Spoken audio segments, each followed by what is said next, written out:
Hello, everyone, and welcome back to Queen Elizabeth, A Day in Her Life. Today we're going to see how Princess May, who lost her fiance, rebounded. Princess May was haunted by the death of Eddy. It was the first death she had witnessed. The second week of February, the Duke and Duchess of Teck and Princess May were asked to go to Osborne by the request of the Queen. Princess May saw a lot of the Queen while she was there. The Queen said that May looked like a crushed flower, but she was resigned and quiet and gentle. Even though Princess May was upset by Eddy's death, she knew how to bounce back, and she was an optimistic person. Princess May was also very religious, and she thought that nothing happened in life without divine purpose. So in steps Prince George, and he was Albert's brother. He was next in line for the throne. He was 26 and unmarried. Prince George was still trying to get back to health. He had typhoid fever around the time that his brother became ill.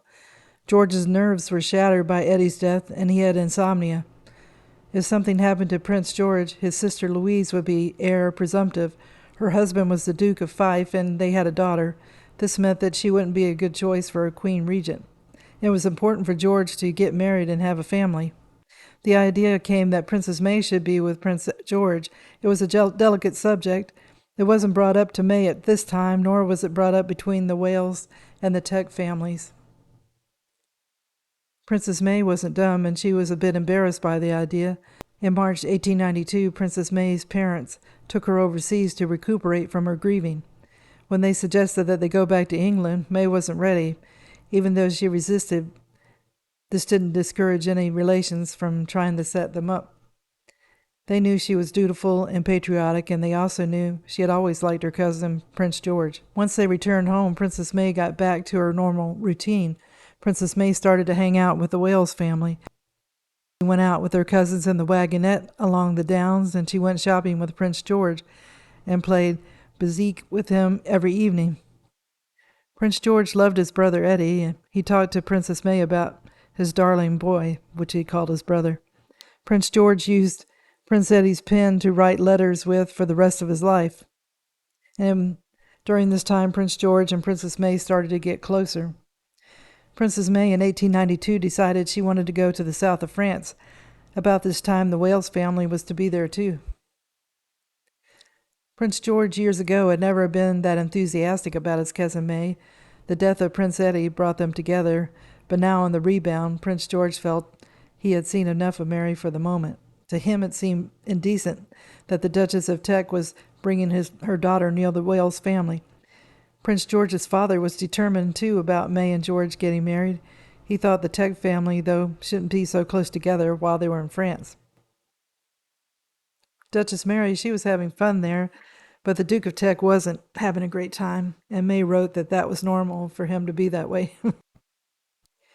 3 weeks after the Tecks had been in Cannes, on March 29th, Prince George wrote a note for Princess May which read, "Papa and I are coming to Cannes toward the end of the week for a few days. We'll be incognito, and so I hope I shall see you then, and we hope one day you will give us a little dinner, and we're going to stay at a quiet hotel, only don't say anything about it. The others will remain here. Goodbye, dear Miss May. Ever your loving old cousin, Georgie." Being incognito wasn't going to happen because as soon as the yacht got into the harbor, there was excitement at Cannes, and everyone was buzzing about a possible engagement. The English newspapers recorded for their readers every movement at the Cannes of Prince Wales and his son. Whenever Princess May appeared in the streets of Cannes, she was mobbed by sympathizers. Later in April, the Teck party went to see the Waleses at Cap Martin. Princess May was in no hurry to return to England. The Duke of Teck wrote his sister that the reason why we're always putting off the return to England is the rumor of a new engagement for May. We have not spoken to her about it, but it seems she feels frightened by the prospect of an early return home. Prince George and Princess May did keep in touch by regularly writing to each other. In July of 1892, Princess May and her family returned to White Lodge. The servants at White Lodge were gossiping, saying that Princess May never wanted to marry Prince Eddy. It was an arrangement. The person she would really like to marry was the Prince George, now Duke of York. December 3rd was the anniversary of the engagement of Prince Eddy and Princess May. Before the Tecks left, they were taken into Prince Eddy's bedroom, and it was kept the same as though he were still alive. They went to Sandringham Church to see a memorial window given by Prince Albert Victor's brother officers at the 10th Hussars. The stained glass window represented Prince Eddy as St. George in shining armor with a halo. At Christmas, Prince George sent Princess May a brooch. She wrote him back saying, "You cannot think of what pleasure you have given me by sending me such a lovely little brooch. Thank you 1,000 times." Near the end of the letter, she said, "We can only trust that 1893 will be a happier year for us all than 1892. Once more, thank you for your sweet present, and remain ever, dearest Georgie, your devoted cousin May." Well, the differences between the brothers were night and day, and Prince George, he was shorter than Prince Eddy. George had fair brown hair, bright blue eyes, and a beard. And Prince George had two great passions in his life, shooting and his beautiful deaf mother. The future Queen Alexandra inspired devotion from her children. She didn't really want any of her sons or daughters to marry. Princess May wanted to lead George on towards new and serious ideas, but the Princess of Wales wanted to hold him back, with her being the supreme being. Princess Alexandra could never grasp that her children or grandchildren had become grown-up people. The death of Prince Eddy made Prince George even more important to his parents. And just before Prince George became engaged, his mother wrote to him of a bond between that of mother and child, which nothing can ever diminish or render less binding, and nothing or nobody can or shall ever come between me and my darling Georgie boy. May the 3rd, the Duke and the Duchess of Teck left the house in 2 different carriages in different hours for London, and they knew that George might be coming for a visit.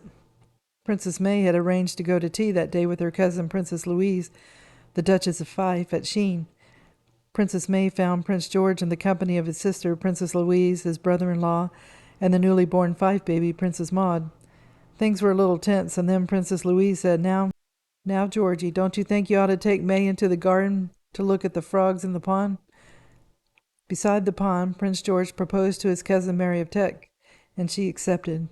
Mary wrote in her diary, "We walked together afterwards after tea in the garden, and he proposed to me, and I accepted him." She said she drove home to announce the news to Mama and Papa, and Georgie followed. Louise and her husband were delighted. Princess May said her mom, who loved telegraphing, was telegraphing all the relations and her personal friends. And she was doing that after 10:30 at nighttime. She was still doing it. So Prince George and Princess Mary agreed that poor Prince Eddy would have been delighted with their engagement, and that he was indeed undoubtedly rejoicing over it in another better world. So on December 22nd, 1911, King George V wrote, "We suit each other admirably, and I thank God every day that he should have brought us together, especially under the tragic circumstances of dear Eddy's death. And people only said I married you out of pity and sympathy." So I will end the video here. Both Prince George and Princess May loved Prince Eddy. They both felt strange about getting together because of the loyalty and love they had for him. Time made the pain lessen, and after a few failed arrangements for potential wife material, the Waleses and Queen Victoria still felt that May was the right choice for Prince George. Soon Princess May and Prince George believed it themselves, and a marriage was in the works. I hope you enjoyed the video, and if you did, if you could give it a thumbs up, it would be greatly appreciated. And I wish everybody a good day, and tune in again soon for another episode of Queen Elizabeth, A Day in Her Life. Thank you. Bye.